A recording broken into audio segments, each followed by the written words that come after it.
வணக்கம். இந்தியாவில் மிக முக்கியமான உணவுப் பொருள் அரிசி. இந்தியக்காரங்களால் அரிசி சாதத்தை சாப்பிடாம இருக்கவே முடியாது. இந்த அரிசி இந்தியாவின் பல்வேறு பகுதிகளில் பலவாறு சமைச்சு சாப்பிடப்படுது. காய்ச்சல் வந்தவன் கஞ்சி வச்சு குடிக்கிறான், இல்லை வசதி இருக்கிறவங்க அது விதவிதமாக பிரியாணி அப்படி இப்படின்னு பண்ணி சாப்பிட்றான். இப்படி பாரம்பரியமாக அரிசியை கொதிக்கும் நீரில் போட்டு வேக வச்சு அரிசி வெந்து வேகாமல் அதிகப்படியான நீரை வடிக்காமல் சாப்பிட்றாங்க நம்ம மக்கள். அப்படி நம்ம முன்னோர்கள் எல்லாம் அரிசியை இப்படித்தான் சமைச்சு சாப்பிட்டு வந்தாங்க. ஆனால் காலத்துக்கேற்ப மக்களும் மாற தொடங்கிட்டாங்க. எப்படித்தான் சாப்பிட்றனெல்லாம் கிடையாது, கிடச்சிட்டா போதும், எப்படி வேணும் சாப்பிட்லாங்கிற மைண்ட் செட்டுக்கு இன்றைக்கி எல்லாருமே வந்தாச்சு. தற்போது பார்த்திங்கன்னா நமது வீட்டு வேலைகளை எளிதாக்குற வகையில் பல பொருட்களை கண்டுபிடிச்சிட்டாங்க. அதாவது இரும்பில், அலுமினியத்தில், காப்பரில் விதவிதமாக இதில் வரலாற்று ஆய்வுகள் ஆராய்ச்சிகள் சொல்லுது, இதில் சாப்பிட்டா நல்லது, அதில் சாப்பிட்டா நல்லது அப்படின்னு சொல்லிட்டு வீட்டில் 2 குக்கர் இருக்கும், புதுசாக ஒன்று கண்டுபிடிச்சி கொடுப்பான். இதில் சாப்பிட்டிங்கன்னா உங்களுக்கு இன்னொரு 10 வருஷம் கூட நீங்கள் உயிரோடு இருப்பீங்கன்னு சொல்லிட்டு நாம் அதையும் வாங்கிட்டு வச்சு சாப்பிடுவோம். ஆனால் கான்செப்ட் என்னவோ ஒன்று தான். இதில் அரிசியை எளிதில் மற்றும் விரைவாக சமைக்க முடியும் அப்படின்னு சொல்லி கண்டுபிடிக்கப்பட்டது தான் குக்கர். அப்போல்லாம் தற்போது பெரும்பாலான வீட்டில் குக்கர் சாதம் தான் சமைச்சு சாப்பிட்றோம்.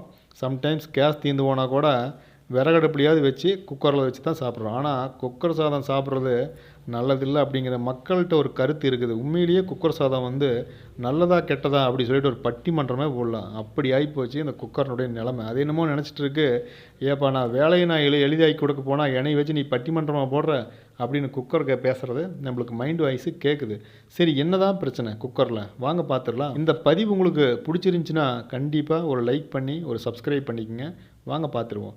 குக்கர் சாதம் ப்ளஸ்ஸு வடித்த சாதம் இதுலேருந்து எது நல்லது அப்படின்னு சொல்லிட்டு ஒரு சின்ன பட்டிமன்றம் மாதிரி. இது புள்ளி விவரங்கள்னு படி பார்த்தா குக்கரில் அரிசியை சமைக்கும்போது அரிசியினுடைய அமைப்பு குக்கர் சாதம் மிகவும் சுவையாக இருக்குது. மறுபுறம் பாரம்பரியமாக சமைச்சு சாப்பிட்ற வடித்த அரிசி சாதம் மிகவும் ஆரோக்கியமாக இருக்குது. ஏன்னா இதில் உள்ள ஸ்டார்ச் மற்றும் மாவு சத்து நீக்கப்படுறதுனால இதில் கொழுப்பு குறைவு. ஸ்டார்ச் தான் ஒருத்தனுடைய உடல் பருமன் மற்றும் சர்க்கரை நோய்க்கு முக்கிய காரணமாக இருக்குதுன்னு சொல்லி நம்ம ஆராய்ச்சியாளர்களாக காலங்காலமாக சொல்லிட்டு வந்துட்டுருக்காங்க.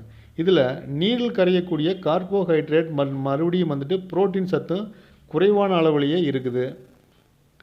குக்கர் சாதத்தில் ஆரோக்கிய நன்மைன்னு பார்த்தா குக்கர் சாதத்தை சாப்பிட்றதுனால சில ஆரோக்கிய நன்மையும் இருக்குது, சில தீமைகள் இருக்குது. அதில் நன்மை பார்க்கலாம். குக்கர் சாதம் செரிமானத்துக்கு நல்லதுன்னு சொல்லப்படுது. குக்கரில் அரிசியை சமைக்கும்போது புரோட்டீன், ஸ்டார்ச் மற்றும் நார்ச்சத்து போன்ற சத்துக்கள் உடலுக்கு கிடைக்குது.